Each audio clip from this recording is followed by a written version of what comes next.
আলাইকুম ওয়া রাহমাতুল্লাহি ওয়া বারাকাতুহু। সম্মানিত ভাই ও বোনেরা, আমি আবারও আপনাদের সামনে উপস্থিত হয়েছি আরও একটি গুরুত্বপূর্ণ ইসলামিক টপিক নিয়ে। আলোচনার বিষয় হচ্ছে মুআয বিন জাবাল থেকে বর্ণিত, তিনি বলেন, রাসূলুল্লাহ সাল্লাল্লাহু আলাইহি ওয়াসাল্লাম বলেছেন একটি হাদিস। এই হাদিসকে সামনে রেখেই আমার আলোচনা।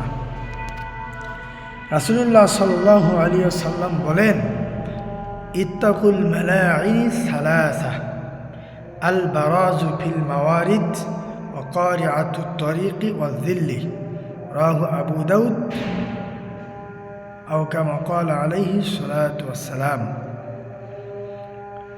রাসূলুল্লাহ সাল্লাল্লাহু আলাইহি ওয়াসাল্লাম বলেন, ইত্তাকুল মালাঈনি সালাসা, তিনটি অভিশপ্ত জায়গা রয়েছে, তিনটি অভিশপ্ত জিনিস রয়েছে।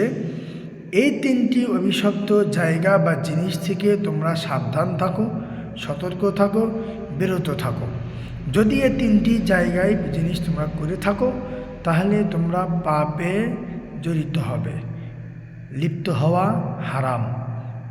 তাহলে এই তিনটি পাপ, এই তিনটি অভিশপ্ত জিনিস করা যাবে না।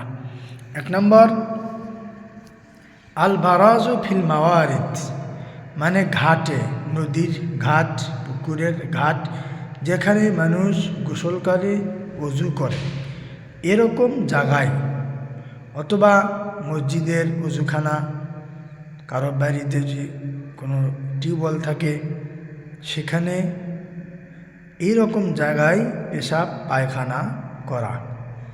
2 নম্বর, কারিআতুত তরিক, মানুষের চলাচলের রাস্তা, বিশ্ব রোড, হাই রোড, রাস্তা, ইটের সিলিং, এই সমস্ত রাস্তায় চলাচলের জায়গায় পেশাব পায়খানা করা। 3 নম্বর, অযিল্লি, ছায়া, গাছের ছায়া, মেঘের ছায়া, দেওয়ালের ছায়া, সূর্যের ছায়া যেখানে হয়, বিশ্রামগার, মানুষ বসে রেস্ট নেয়, কর্মচারীরা তারা রেস্ট নেয়, এই সমস্ত এই 3টি জায়গায় পেশাব পায়খানা করা থেকে সাবধান, সতর্ক অবলম্বন করতে হবে। যদি আমরা করি তাহলে পাপ করব, এগুলো হারাম, নিষিদ্ধ কাজ। এই সমস্ত জায়গায় পেশাব পায়খানা করলে মানুষ অভিশাপ দিবে।